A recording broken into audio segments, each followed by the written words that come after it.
Today I'm going to talk to you about a program that is an alternative to Microsoft Office.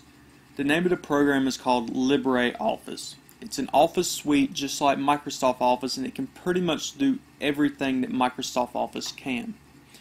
Now, I'm a big supporter of open source software. I'm a big supporter of free software that can roughly do the same thing as what you would pay for. So, LibreOffice, it's by the Document Foundation. LibreOffice used to be called OpenOffice. Some things have changed. It's now LibreOffice. What it offers is a suite of programs that work just pretty much like the Microsoft Office suite does. Now, it works for Windows, it works for Mac, it works for Linux. If you use Linux, you probably are already using LibreOffice or OpenOffice. But for everyone else, it's a recommended download. At the end of the video, in the comments, I'm going to leave the link so you can download it, but I'm going to give you a brief overview of it. It comes with a text document, text editor, works like Microsoft Word. Spreadsheet works like Excel, presentation works like PowerPoint. Then you have essentially Access, and I've never actually used Drawing or Formula, but I'm pretty sure they're a little more less used than the three main: Word, Excel, and PowerPoint. Now, there is one main difference, one main drawback to using LibreOffice, and it's not so much a drawback as it's just a little quirk that you have to get used to. Let's say I open up the Writer, and I want to save a file. File, Save As.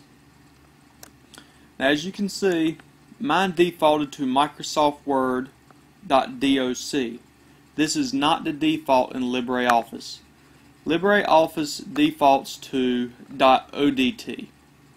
ODT is not recognizable by Microsoft Office. If you save anything with this, it cannot be read by anyone that's using Microsoft Office.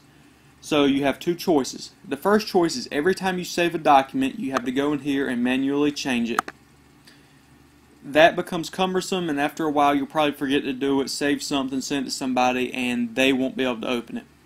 So what I'm going to show you how to do really fast is how to make this a permanent change. Now, it's a little bit different on how you do it in Mac and how you do it on Windows. In Mac, to get to the option, you click on LibreOffice and you go to Preferences. For Windows, it's under Tools. You scroll down to the bottom, it'll say under Customize you will have another one that says Options. It doesn't show here, obviously I'm using the Mac.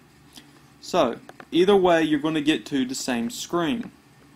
So I'm going to go to LibreOffice, Preferences, and this screen is going to come up. This is the exact same screen that comes up if you go to Tools, Options, and Windows.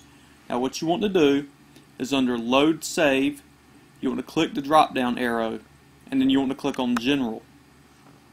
Now, as you can see over here, you can set it to always save as Microsoft Office Word. I've already changed mine, but as I said before, it's going to start with the ODT format. I would just click on this menu and switch it to Microsoft Office Word 97, 2000, and XP. Now, as you can see, this applies to all text documents. So if you go into Excel, you need to do the same thing. Go back into Preferences and change it for that, or go into Options and change it if you're using Windows. Now once you change it in here, it's permanently changed, so every time you do Save As, it's going to save it as a .doc, or if it's Excel, it's the .excel.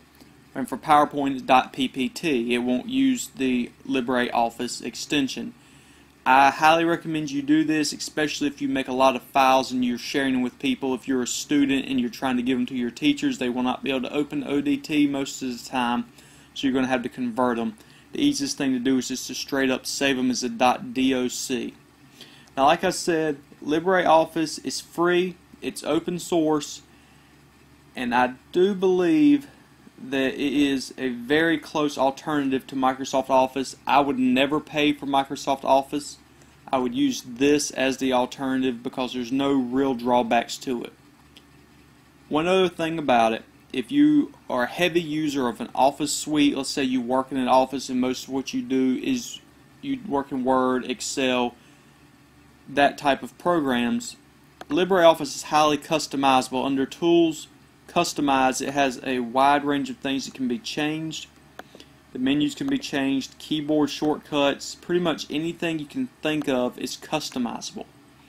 So that's a brief overview of what LibreOffice is. Once again, I said I will put the link to get to the site to download it on the comments. If you have any further questions, comments, please leave them, and I'll see what I can do for you. Thanks. Goodbye.